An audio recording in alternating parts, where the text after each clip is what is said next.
This is Ken Pyle, and we're here with Shannon McDonald. Now, Shannon, you are an architect by training, a professor of architecture, and you're organizing a conference here on autonomous vehicles. Why don't you tell us where we're at? Well, I happen to have written a book on parking garages, and so after doing the research of how they started, how they evolved, how they changed, how they transformed our urban environment, the last chapter was we need a new mobility paradigm. We need to really look at things. And so I became very involved with a lot of the TRB people in the room many years ago, and last year at the symposium was such a success last year, and I said, guys, it's time. It's time to think about the built environment. And so here we are today. Well, and it does seem like, and I think you mentioned this, that we're at a point where the auto was maybe at a certain point a long time ago and how it changed everything, right? And it changed everything fast. That's what people didn't understand, how fast it changed things. In Detroit, within 5 years, the city went from crowded, cluttered, feces-ridden streets. I mean, people forget that our cities were incredibly unhealthy places to live. The Campus Marcus went to this incredibly beautiful boulevard.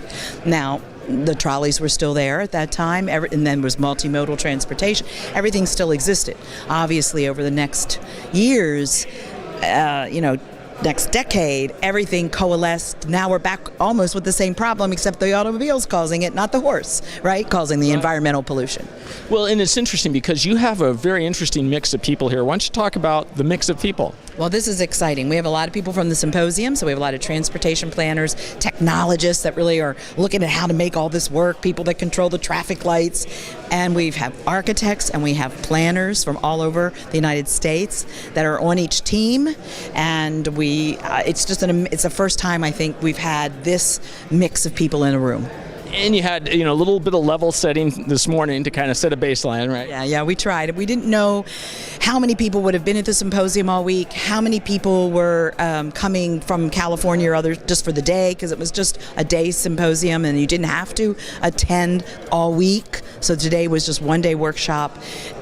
So we didn't quite know. So we felt like we needed to set a frame. Plus, we felt like we needed to stop the conversations about technology and about, data. And we needed to stop that and start this conversation. And you just had to, at a certain point, say, okay, just relax. That intersection, with all these cars, it's going to work out.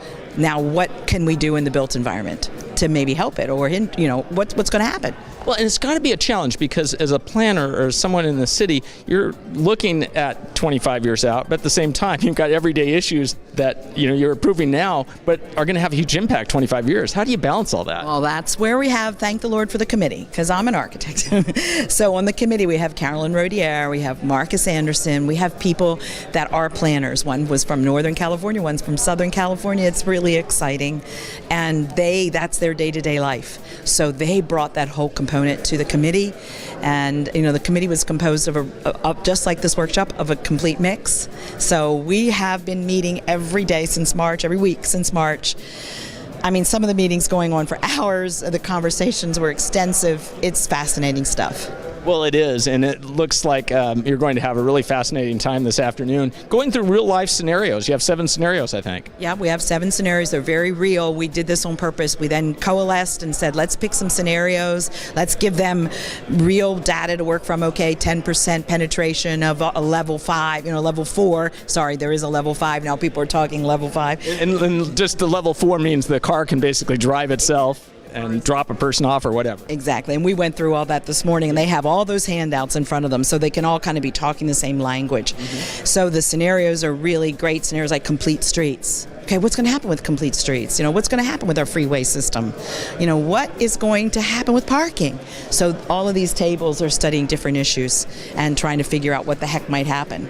Well, I want to follow up after this conference with you and kind of get some of the results of that, but it seems like this is a really great forum, and I wish you luck in the next forum, because there's got to be another one after this. Everybody's already talking about TRB, and I know, and they had asked me that when this began, and I said, well, let's first see what happens, and then we see if we can expand it or go to other locations. And so, but it was a phenomenal committee, really. I mean, just a phenomenal, a lot of thought, a lot of effort, a lot of work. Well, and it's clear that you were doing a lot of that work, so Shannon, I really appreciate your time. All right, thank you very much. Thanks, Ken.